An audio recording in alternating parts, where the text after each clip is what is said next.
पाकिस्तान का बेहतरीन स्नाइपर,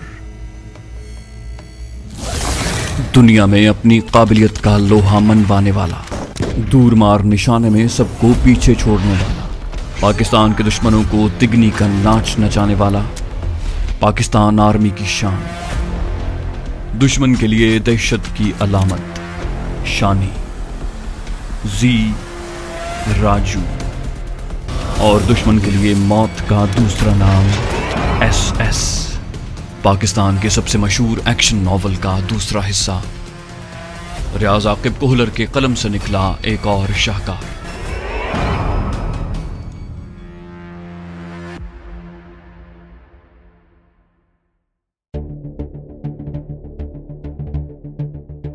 सरदार ने दहशतगर्दों से छीना हुआ आईकॉम ऑन किया। उस पर चैनल 17 लगा हुआ था। कोई आवाज सुनाई नहीं दे रही थी। सरदार ने मुख्तलिफ चैनल तब्दील करके दुश्मन की सुनगुन लेने की कोशिश की, मगर खामोशी छाई थी। उसने दोबारा चैनल 17 लगाकर वायरलेस सेट बंद कर दिया। हमने बरसातियां उतार कर लटका दी थी। कशमाला चादर ओढ़कर एक बिस्तर पर बैठ गई। न उसने बातचीत की कोशिश की थी और न हम उसे मुखातिब कर रहे थे। खामोशी को सरदार खान ने तोड़ा। अब क्या इरादा है? मैंने कहा, सुबह तक तो ये जगह महफूज है। उसने नफी में सर हिलाया। रात के अंधेरे में ही कमीनगार ढूंढ सकेंगे, रोशनी फैलने पर मुश्किलात बढ़ जाएंगी। मैंने घड़ी देखते हुए कहा, बारिश काफी हल्की हो गई है, थोड़ा आराम करके निकलते हैं। वो बोला, इसका क्या करेंगे? उसका इशारा कशमाला की तरफ था। मैं मज़ाहिया अंदाज में बोला, मेरी तो 2 मौजूद हैं और दोनों मुझे बहुत अजीज भी हैं, तुम्हें ही हिम्मत करना पड़ेगी। वो बोला, बकवास न करो यार, इसे घर तक पहुंचाने का रास्ता निकालो। बेचारी सख्त परेशान लग रही है। मैंने कहा, हमने मगरिब की जानिब सफर करना है, गरिश खेल भी उसी तरफ है। आधे रास्ते तक हमारे साथ चली जाए, आगे उम्मीद है अकेले सफर करना मुश्किल ना होगा। सरदार ने मुंह बनाया। रात को ये मासूम अकेले सफर कर लेगी? मैं बेनियाजी से बोला,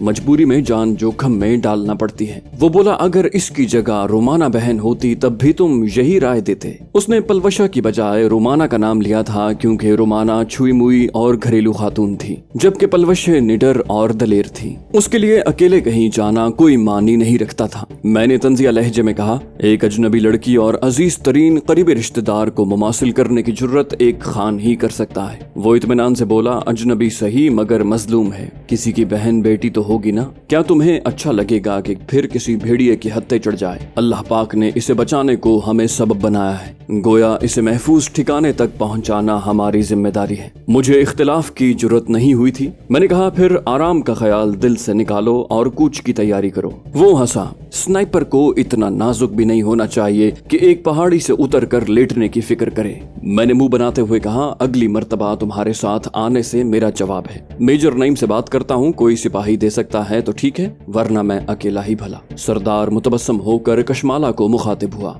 बहना, तुम्हें घर का रास्ता मालूम है? उसने उदास नजरों से सरदार को घूरते हुए कहा, गरिश खेल के करीब है, अगर वहां तक चले जाएं तो आगे पहचान लूंगी। सरदार ने पूछा, तुम्हारे साथ इन खबीसों ने कोई बदतमीजी तो नहीं की ना? उसने नफी में सर हिलाया। आपका शुक्रिया भाईजान, आपकी वजह से मेरी इज्जत और जान बच गई। सरदार ने हमदर्दी से पूछा, खाना खाया है? वो बोली, नहीं, लेकिन भूख भी महसूस नहीं हो रही। घर वाले परेशान होंगे, जाने मेरे बारे में क्या सोच रहे हूँ। उसका लहजा रो देने वाला हो गया। सरदार बोला, फिक्र न करो, हम तुम्हें घर तक छोड़ कर आएंगे और उनकी गलतफहमी भी दूर कर देंगे। वो खुश हो गई, आप बहुत अच्छे हैं। लम्हा भर तौक़ुफ़ के बाद बोली, मुझे फौजी अच्छे लगते हैं। सरदार हंसा, हम फौजी नहीं हैं। वो बोली, आप लोग जब उस आदमी से पूछताछ कर रहे थे तब मुझे अंदाजा हो गया था कि आप लोग फौजी भाई हैं। मैंने रवानगी का इंदिया देते हुए कहा, मेरा ख्याल है मजीद वक्त जाया करना मुनासिब न होगा। सरदार के कुछ कहने से पहले 2 मुसल्लह अफराद दंदनाते हुए खैमे में घुसे। क्लैशनकोफे हमारी तरफ तनी हुई थी। आगे वाला उधेड़ उम्र का ग्रांडील शख्स बोला, खिंजीर का बच्चा, हाथ ऊपर उठा। तुम्हारा क्या ख्याल था कि कानून खान से बच जाओगे? क्लैशनकोफ के खौफनाक दहाने को अपनी जानिब मुतवज्जे देखकर बहादुरी का मुजाहिरा सुल्तान राही मरहूम या बदर मुनीर ही कर सकता था। हम बुरे फंस गए थे। उम्मीद ही नहीं थी कि वो इतनी जल्दी हमें आ लेंगे। मेरी परागंदा सोचों में कशमाला की चीख ने खलल डाला था। वो मामा जान कहते हुए कानून खान की तरफ भागी। बोली, इन्हें कुछ न कहो, इन्होंने मुझे खबीसों से बचाया है और मुझे बहन बना लिया है। अब मुझे घर पहुंचाने जा रहे थे। ये बहुत अच्छे हैं, ये मेरे फौजी भाई हैं। इन्होंने सारे खबीसों 24 को कत्ल कर दिया है। मामू से लिपटते हुए वो पुरजोश लहजे में तफसील बता रही थी। कानून खान की दुरुस्ती खुशगवार हैरानी में तब्दील हुई। कशमाला का माथा चूमकर उसने क्लैशनकोफ कंधे से लटकाई और हमारी तरफ बढ़ते हुए बोला, शाबाश, तुम जैसे आला खानदान के जवान ही हमारा फख्र हैं। उसने बारी बारी सरदार और मुझे गले लगाकर पीठ थपथपाते हुए हमारी पेशानियां चूम ली। दूसरे जवान ने भी क्लैशनकोफ की बैरल नीचे कर ली थी। वो कशमाला का बड़ा भाई था। कानून खान उसे मुखातिब हुआ, तरंग खान, बाकियों को भी अंदर बुला लो। थोड़ी देर बाद 5 मुसल्ला अफराद खेमे के अंदर आ गए थे। कानून खान के कहने पर तमाम हमें पुरतबाक अंदाज में मिले। तफसील ये मालूम हुई कि कशमाला को अगवा करने वालों को कानून खान की बेटी शुमाइला ने देख लिया था। उन्होंने कशमाला को घोड़े पर लाद लिया था। वो एक टेकरी पर चढ़कर दूर तक उनकी हरकत को देखती रही। जैसे ही वो नजर से ओझल हुए, वो भागते हुए घर पहुंची और बाप को सारी तफसील बता दी। कानून खान तुंद मिजाज का बिगड़ा हुआ शख्स था, निडर, दलेर और किसी से न डरने वाला कबायली। वो फौरन चंद अहबाब को इकट्ठा करके भांजी को अगवा करने वालों की तलाश में रवाना हो गया। दहशतगर्दों की कार्रवाइयां उनके लिए नई बात नहीं थी। चूंकि उन्हें कशमाला को अगवा करने वालों की जगह के बारे में मालूम नहीं था, इसलिए वहां तक पहुंचने में उन्हें कई घंटे लगे थे। इतनी देर में उन्होंने अफगान नाले में कई खैमे खंगाले थे, जिनमें कुछ बकरवाल, कुछ मकामी लोग और कुछ दहशतगर्द थे। शुमाइला ने उन्हें कशमाला को अगवा करने वालों की जाने की समत बता दी थी। अंदाजे से चलते हुए आखिर वो सही मकाम पर पहुंच गए थे। उनकी आमद ने हमें तकवीत दी थी। कम से कम कशमाला का मामला बखैर खूबी निबट गया था। मशवरे के बाद उन्होंने दहशतगर्दों की किसी चीज को न छेड़ने का फैसला किया था, क्योंकि अपना सामान पहचान कर दहशतगर्द उनके खिलाफ महाज आराई पर उतर आते तो वो मुकाबला न कर पाते। अलबत्ता हमने उनका असलहा और एमुनिशन एक मखसूस जगह छुपा दिया था कि मौका मिलने पर निकाल लेंगे या कम से कम दहशतगर्दों के हाथ वापस तो नहीं लगेगा। 2 अदद आई कॉम भी मिले थे। वो उसे मुखाबरा कहते हैं। आमतौर पर दहशतगर्दों के पास मैंने आई कॉम सेट ही देखे हैं। उमूमन दहशतगर्दों के पास आईडीज और बारूद वगैरह मिल जाता है, मगर वहाँ वो पोस्ट पर हमले की गरज से इकट्ठे हुए थे, इसलिए बारूद वगैरह पास नहीं रखा था। मेरा इरादा उनके आने वाले साथियों के लिए बारूदी फंदा तैयार करने का था, क्योंकि उनकी आमद 100% मुतय्यन थी। थोड़ा सोचकर मैंने सरदार से दस्ती बम मांगे। उसके झोले में 2 अदद M72 मौजूद थे। दस्ती बम मुख्तलिफ अक़साम के होते हैं। M72 भी प्लास्टिक के मजबूत खोल वाले जदीद दस्ती बम हैं। एक बम में करीबन 3500 छर्रे होते हैं, जो फटने के बाद 5 मीटर के इलाके में किसी जी रूह को जिंदा नहीं छोड़ते। सरदार ने दोनों बम मेरे हवाले कर दिए। आपने फिल्मों में दस्ती बम फेंके जाने के अमली मुजाहिरे देखे होंगे कि किस तरह छल्ला यानी सेफ्टी पिन निकाल कर हदफ की तरफ उछाल दिया जाता है और बम 2-3 सेकंड के अंदर फट जाता है। लेकिन अगर दस्ती बम का छल्ला निकाल कर अगर लीवर को मुट्ठी में दबा दिया जाए तो जब तक लीवर आजाद नहीं होगा, दस्ती बम चाल नहीं करेगा। और अगर लीवर पर मुनासिब वजन रख कर बम को यूं ही छोड़ दिया जाए तो जब तक वजन पड़ा रहेगा, बम फायर नहीं होगा। मैंने एक बम से छल्ला निकाला और लीवर पर मुनासिब वजन का एक पत्थर रख दिया। दरवाजे का कपड़ा मैंने इस अंदाज से पत्थर के गिर्द लपेटा कि दरवाजा खोलने वाला जूं ही कपड़ा हटाता, पत्थर बम के लीवर से हट जाता और उसके बाद नतीजा साफ जाहिर था। दूसरे खेमे के दरवाजे पर भी मैंने उसी तरह बम लगा दिया था। कानून खान वगैरह मेरी कार्रवाई को हैरत से देखते रहे, मगर उन्होंने कुछ पूछने की जरूरत महसूस न की। फंदा लगाकर हम जाने को तैयार थे। कभी घोड़े पर बैठने का इत्तेफाक हम दोनों को नहीं हुआ था, वरना वहाँ 2 घोड़े मौजूद थे। कानून खान ने भी घोड़े ले जाने में दिलचस्पी जाहिर नहीं की थी। हम भी नहीं ले जा सकते थे। मजबूरन घोड़ों की लगामें निकाल कर उन्हें जबरदस्ती भगाना पड़ा। बारिश रुक चुकी थी और मतला साफ हो गया था। टिमटिमाते सितारे मुसाफिरों की रहनुमाई को निकल आए थे। और हकीकत तो ये है कि इतनी तरक्की के बावजूद राह दिखाने के ज़िमन में सितारों की अहमियत कम नहीं हुई। वहाँ से हमने भी मगरिब की तरफ जाना था, इसलिए उन्हीं के साथ चल पड़े। कानून खान हमारी जात में काफी दिलचस्पी ले रहा था और हमारे बारे में ज्यादा से ज्यादा जानने का मुतमन्नी था, लेकिन उस पर शक न होने के बावजूद हम उसे अपने बारे में तफसील नहीं बता सकते थे। और उसके सवालों से बचने का एक ही तरीका था कि हम बाज़पुर्स शुरू कर देते। उसे महसूस भी ना हुआ और हमने अपने बारे में 1-2 झूठ बोलकर सफाई से मौजू तब्दील करके दहशतगर्दों के ठिकानों का पूछना शुरू कर दिया। चूंकि कशमाला को तलाश करते हुए वो अफगान नाले में काफी देर सरगर्दा रहे थे, इसलिए उनके पास अच्छी मालूमात होनी चाहिए थी। खुशकिस्मती से अपनी भांजी की वजह से वो दहशतगर्दों पर बुरी तरह तपा हुआ था, लिहाजा उसने काफी मुफीद मालूमात हमारे गोशगुजार की थी। किलोमीटर भर का फासला हमने उनकी मायत में तय किया। इस दौरान हमें 2 नाले उबूर करना पड़े थे। बारिश की वजह से नालों में पानी की सतह आम दिनों की निस्बत ज्यादा थी। जूतों को गीला होने से बचाने के लिए हमें नंगे पांव नाले से गुजरना पड़ा था।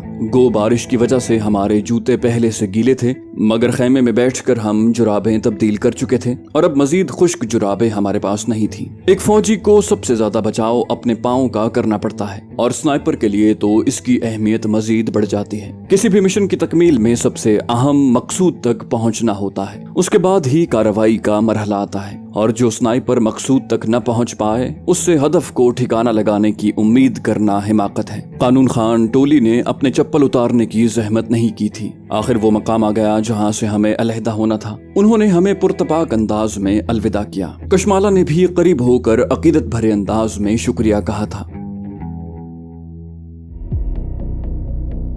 उन्हें रुखसत करके मैंने कंट्रोल को खुफिया जबान में पिछली जगह छोड़ने की बाबत मुत्तला करके ये भी बता दिया कि वहां हम आने वालों के लिए अनार छोड़ आए हैं। अनार यानी दस्ती बम। कंट्रोल के नई जगह के बारे में इस्तफसार पर बता दिया कि हम फिलहाल रास्ते में हैं। कंट्रोल से ये भी पता चला कि दूसरे स्नाइपर्स की जोड़ियां हमसे पहले अपनी जगह पर पहुंच चुकी थीं। हमें भी अब्बासीन खान और उसका साथी न मिलते तो हम किसी कमीनगाह में होते। कानून खान से हमें दहशतगर्दों के 2 ठिकानों की जगह मालूम हुई थी, मगर दोनों करीबन नशेबी इलाके में थे। सरदार हमला करने पर बजिद था। मैंने इनकार में सर हिलाया। 3 बज चुके हैं और हमारा पहला हदफ कमीनगाह की तैयारी है। रोशनी फैलने से पहले मुनासिब ठिकाना ढूंढना होगा। हमारे साथी कमीनगाह में पहुंचकर आराम फरमा रहे हैं। उसने कहा फिर नक्शे की मदद लेते हैं। मेरे मुत्तफिक होने पर उसने झोले से नक्शा निकाल लिया। आर्मी के नक्शों में इलाकाई खद्दोखाल बड़ी वजाहत से बयान किए होते हैं और आर्मी में नक्शा बीनी की खुसूसी क्लासें चलती हैं, लेकिन आम आदमी इन नक्शों को नहीं समझ सकते। चादर ओढ़कर हमने टॉर्च जलाई ताकि दूर से रोशनी नजर न आ सके। नक्शा जमीन पर बिछाकर हमने शुमाल की समत सीधा किया। जीपीएस की मदद से नक्शे पर अपनी जगह मालूम करके नजदीक कोई ऊंची जगह तलाश करने लगे। किलोमीटर भर के फासले पर एक टेकरी नजर आ गई। वो बामिक टॉप के बेस से थोड़ा नाले की तरफ थी। दोनों ने इत्तेफाक से उसी जगह का चुनाव किया था। वो हमारी जगह से 260 डिग्री बन रही थी। कुतुब नुमा के जरिए हम उस समत को बढ़ गए। टॉर्च एक बार फिर बुझा दी थी। पहाड़ी इलाके में हमवार जमीन मुश्किल से मिलती है।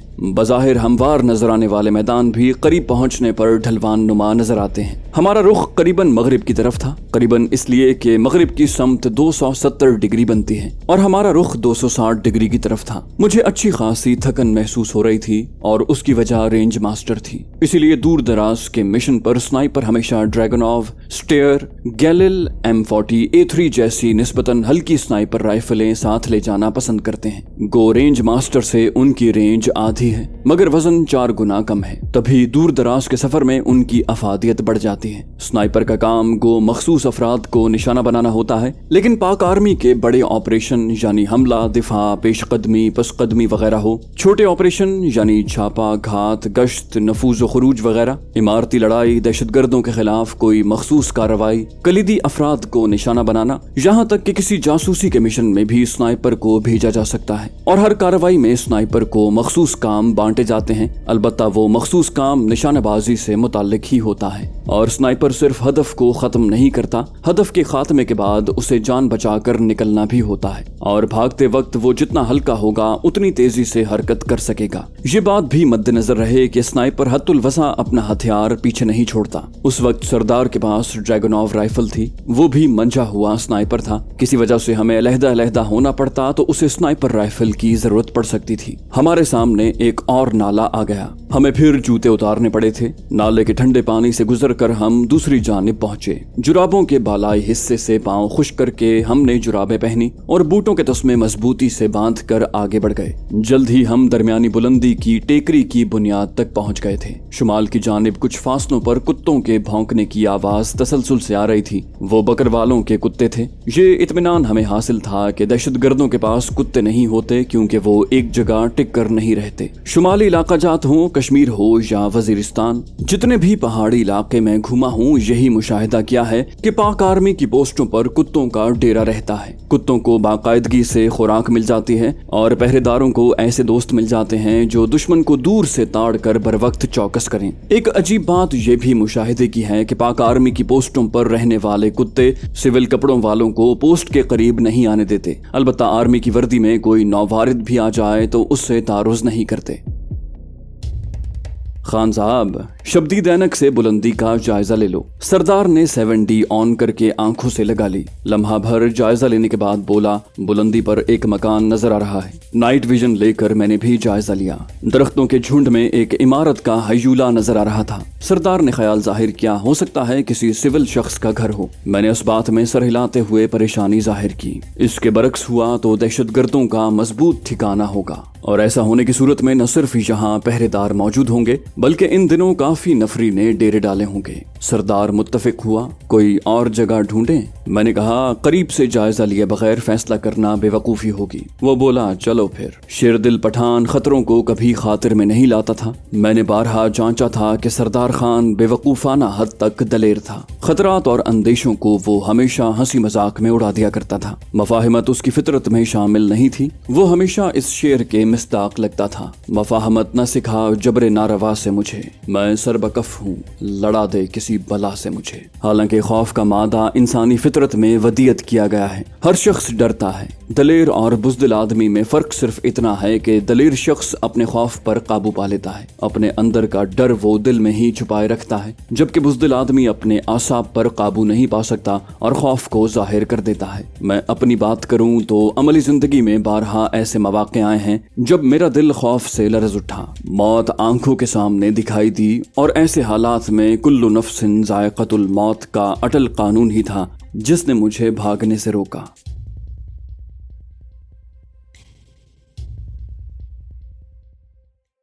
तो दोस्तों, ये थी हमारी आज की एपिसोड। उम्मीद करते हैं आपको हमारी कहानी पसंद आई होगी। जाने से पहले इस वीडियो को लाइक कीजिए और शेयर करना मत भूलिए। कमेंट करके हमें बताइए कि आपको हमारी वीडियो कैसी लगी, और अगर अभी तक आपने इस चैनल को सब्सक्राइब नहीं किया तो इसे सब्सक्राइब कीजिए और बेल आइकन दबाकर ऑल नोटिफिकेशंस ऑन कर लीजिए।